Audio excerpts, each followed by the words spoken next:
Noi am adus business-ul la masa de seară și evident că am adus și tensiunea cu el. Când lucrezi cu partenerul de viață, totul pare un avantaj.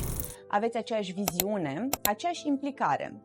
Dar dacă nu pui limite clare, business-ul începe să intre peste relația de cuplu. La noi problema nu a fost munca.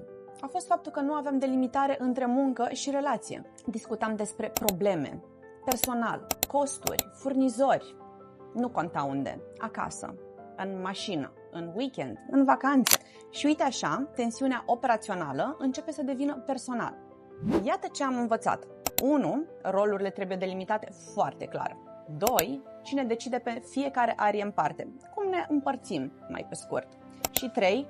Când discutăm business și când nu. Am stabilit intervale foarte clare pentru ședință. În afara lor nu mai discutăm operațional. Și mai ales transparență totală pe zona de bani și pe orice fel de altă durere.